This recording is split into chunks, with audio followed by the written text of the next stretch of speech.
Olá, seja muito bem-vindo ao nosso Papo de Carreira. Aqui a gente fala sobre estratégias e oportunidades para você, mulher, que está ou não atualmente num cargo de liderança, mas que quer sim ser uma gerente indispensável. Eu sou a Valéria Batagello e hoje nós vamos falar sobre crescimento. E mais do que isso, quando você olha para crescimento e você pensa que você está numa empresa pequena, você acha que isso é impossível?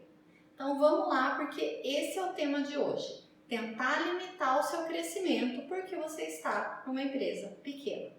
Bom, para começar eu vou te contar já de cara um exemplo meu. Você acha de verdade que eu comecei trabalhando numa multinacional como gerente de recursos humanos? Não foi assim, né? E nunca é assim para a grande maioria das pessoas. Quais são as pontas que normalmente acontecem, os que despontam, que a gente acaba enxergando e achando que o caminho é um pouco mais fácil? Quem o pai é dono da empresa e às vezes decide já de cara colocar o filho como responsável, então isso acontece muito. Às vezes dá muito bom, mas às vezes dá muito errado. A gente vê algumas situações de oportunidades de pessoas, em muitas empresas tem programas de trainee. O que é um programa de trainee? Empresas que procuram jovens recém-formados, né, que estão se formando agora, para entrar num programa de formação específico para liderança. Então são empresas que valorizam jovens, né, profissionais muito jovens em cargos de liderança, mas elas têm um programa de formação para isso. Então, assim, essas são as grandes diferenças que despontam já com pessoas que começam basicamente a carreira com despontando já em crescimento, tá? Mas não, eu não comecei como gerente de recursos humanos, eu comecei em empresas muito pequenas. E nas empresas que eu comecei, por onde eu passei, não necessariamente tinham, inclusive, grandes oportunidades de variedade de cargos de liderança para que eu pudesse ter crescimento. E por isso, sim, foi necessário, ao longo do tempo, mudar de empresa para poder alcançar o sucesso profissional que eu pretendia ter. Então, não, estar numa empresa pequena não é um fator limitador.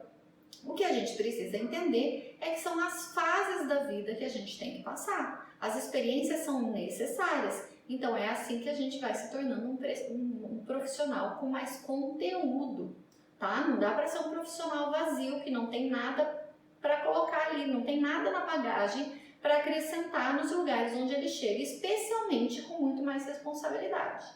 Então, enfim, você quer crescer, mas você acha que o tamanho da empresa pode te limitar? Não, não pode, tá? Já te contei aqui meu exemplo, eu não comecei em empresas grandes, eu comecei em empresas pequenas, mas eu fui usando todo esse tempo como aprendizado, sabendo que era um aprendizado necessário para utilizar no próximo passo, para utilizar no próximo emprego, para utilizar no próximo trabalho que eu ia desempenhar ali mesmo. Então, cada uma das etapas é importante. E aí, para saber se você está num lugar que faz sentido ou não, que dá certo ou não, para tirar essas dúvidas da sua cabeça, essas coisas que a gente coloca na cabeça às vezes de que assim, eu não consigo crescer porque a empresa é pequena. Eu não consigo crescer porque onde eu estou não tem cargo de gerente. Então, como que eu vou ser uma gerente indispensável se onde eu estou não tem um cargo de gerente? Enfim, o primeiro passo é realmente entender a estrutura do que a sua experiência já te deu. Então, assim, em que tipo de empresa você já trabalhou? Tamanhos de empresa? Que setores você já trabalhou? Você já parou para pensar nisso? Eu vou te contar que eu fiz um exercício esses dias, que eu precisava de algumas informações específicas sobre a minha formação e sobre a construção da minha carreira. Era uma necessidade que eu tinha para um projeto que eu estava trabalhando. E aí, na hora que eu fui fazer esse desenho, né, eu sempre falo que eu gosto de escrever, de colocar no papel para poder ficar mais claro. Na hora que eu fui entender, eu relembrei, eu aprendi, sei lá, coisas que aconteceram na minha carreira e que eu não me lembrava. Eu não conseguia entender, tipo, nossa, é verdade, demorou esse tempo daqui para cá. Ou, por exemplo, né, eu tinha esse cargo e depois foi esse, e depois foi esse.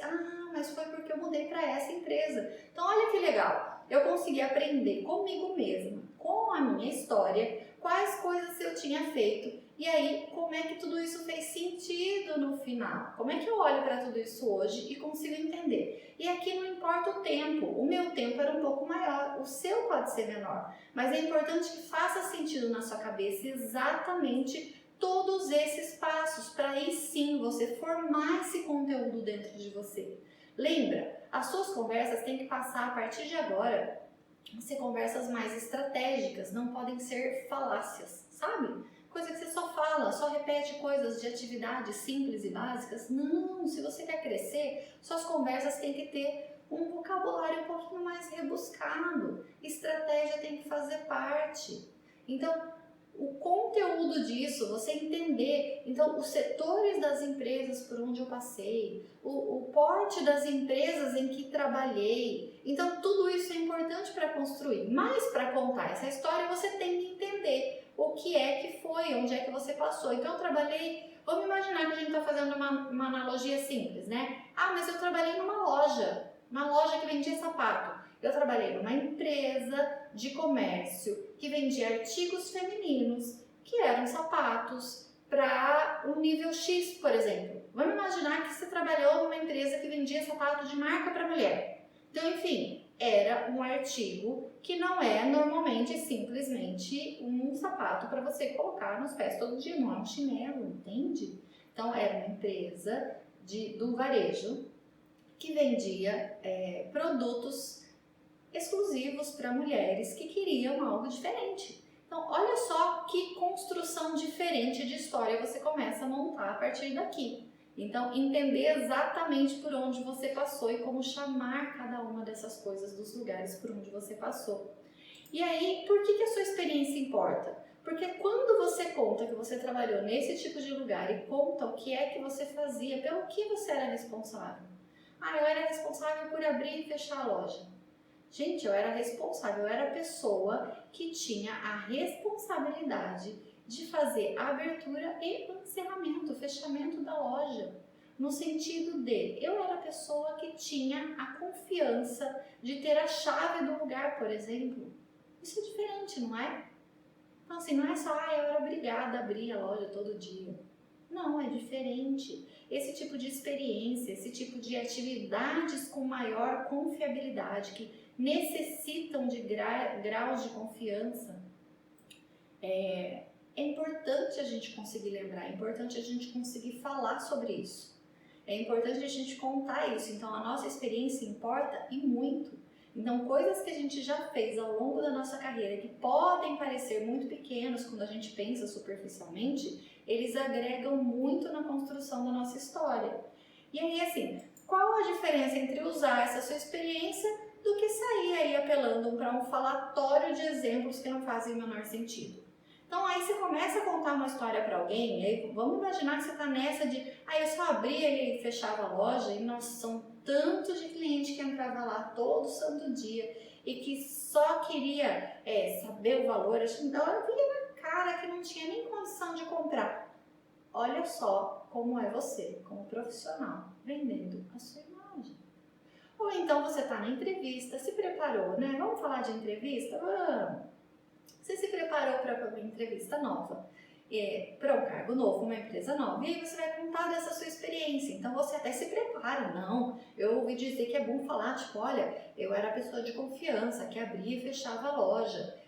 Mas nossa, o meu patrão, quando chegava lá, pensa numa pessoa que era muito chato, se soubesse o tipo de detalhe que ele ficava procurando e fazia a gente parar tudo que a gente estava fazendo, porque a gente tinha que ficar mostrando as coisas, porque a gente tinha que ficar limpando as coisas na frente dele. Olha só, um exemplo que podia ser muito bom em termos de confiança e de responsabilidade, você transforma num exemplo de um falatório de atividades e de reclamação. Então, cuidado com isso é muito importante, porque se isso acontecer, se você ficar usando exemplos inúteis, exemplos desnecessários, você não vai ser ouvida pela outra parte. Sabe por quê? O recrutador, né, já que eu usei o exemplo da entrevista, o recrutador fala com tantas pessoas, sei lá, vamos imaginar que você é apenas uma das 10 ou 20 pessoas que ele conversou no dia? Você acha que ele já não está acostumado, já não está treinado o suficiente para entender quando a pessoa entrou numa fase de defesa, numa fase de reclamação, numa fase de desculpas ou numa fase de exemplos superficiais?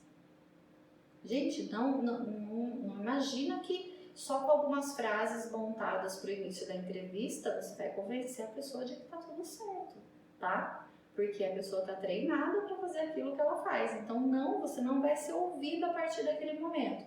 Ou melhor, ele vai ouvir tudo que você tem para dizer, mas tipo, não vai ser considerado ou já vai ser descartado. Sabe? Aquela anotaçãozinha no canto do currículo onde que olha, nossa, um tanto de desculpa que você não faz ideia. Enfim, tenta se lembrar então de tantos, mas dos tantos quantos forem possíveis exemplos de pessoas que você entra aí nas redes sociais e você vê que contam aquelas histórias lindas de que ficaram desempregadas por anos porque não conseguiam emprego e que ou ficaram trabalhando no mercado informal porque não conseguiam um emprego registrado, CLT, numa empresa boa, com benefícios. Então a pessoa conta toda essa parte da história. E aí, de repente, você vê o sucesso delas, elas se tornaram gerentes, executivos de grandes empresas ou empreendedores de sucesso. Enfim, por que vocês acham que elas contam essa parte dolorida da história? Porque o que faz sentido, na verdade, é mostrar para as pessoas que o caminho não foi tão simples. O caminho de chegar até ali não é simples assim. Então, estar numa empresa pequena hoje não faz de você uma pessoa sem potencial de crescimento. Não faz de você uma pessoa que não tem oportunidades perto de você de crescer. Então, todas essas pessoas que a gente vê com grande sucesso hoje para contar, tem histórias assim como você, de empresas pequenas, de experiências não tão boas, mas que ajudaram a gente a aprender como é que a gente devia se portar a partir de então, como é que a gente devia melhorar a partir de então. Então, consegue entender que tudo isso faz parte? Então, medo de não conseguir crescer, porque você está numa empresa pequena hoje, não é um medo que deve ser levado em consideração ao ponto de te travar. Ele deve ser levado em consideração de que você tem que dar muita atenção, prestar muita atenção no seu plano de crescimento. Lembra que eu sempre falo sobre construir o seu plano e deixar ele sempre na altura dos olhos para você não se perder do caminho? Pois muito bem, é o seu mapa, é o seu guia, é isso que vai te levar para frente. Então, não é o tamanho da empresa que você está hoje que vai determinar quem você vai ser no futuro. Não é a quantidade de pessoas que trabalham com você. Não são todas as atividades que você faz hoje durante o dia que determinam quem você vai ser no futuro. Tudo isso importa para a construção da sua experiência e para você adequar isso e aprender a partir de agora. Se você não se planejar, você não consegue crescer. Se você não se organizar com os passos, não tiver muito claro na sua cabeça onde você quer chegar, por que você quer crescer, isso não vai fazer sentido, você não vai conseguir dar os próximos passos. E aí, vamos encerrar hoje com uma parte prática, um pouquinho diferente do que normalmente eu faço. Eu venho aqui, te conto história, dou exemplos e tudo mais, mas hoje eu vou deixar aqui um pensamento, uma reflexão necessária para você fazer, para você conseguir aplicar isso a partir de hoje e começar a explicar isso no seu currículo, por que não? Você entendeu quando eu falei sobre como falar sobre as coisas? Não é só mais uma atividade, não era só mais um trabalho desnecessário. Entenda como transformar isso para contar no seu currículo sobre coisas de verdade, de impacto. Então, qual é o setor da empresa que você trabalhou? Aprenda as palavras importantes do mundo corporativo. Você tem que conversar com as pessoas do mundo corporativo na linguagem do mundo corporativo. Então, entenda melhor sobre isso, escreve aí sua experiência para você poder colocar essas informações no seu currículo, se esse é o seu desejo, se esse é o seu desejo de crescimento, para se tornar de verdade uma gerente indispensável. Uma gerente indispensável consegue contar tudo isso numa conversa, no seu currículo ou a própria imagem já passa toda essa informação. Então a gente se vê no próximo vídeo com mais algum assunto para te ajudar aí nessa sua carreira, nessa sua trajetória de verdade chegar onde o seu desejo está. Então, onde está o seu plano de crescimento? Então, a gente vai conversando sobre cada um desses itens e sim, você consegue chegar lá. É possível, garanto para você porque eu cheguei. Então, isso eu tô aqui para dividir com você a minha experiência e a gente conseguir avançar sempre cada vez mais, porque o meu plano ainda não acabou. E o seu? Como é que tá? Então, obrigado pela companhia. Aplique essas coisas que eu te falei. Entenda quais são as palavras certas para o mundo corporativo. E eu te vejo já já no próximo vídeo. Tchau, tchau!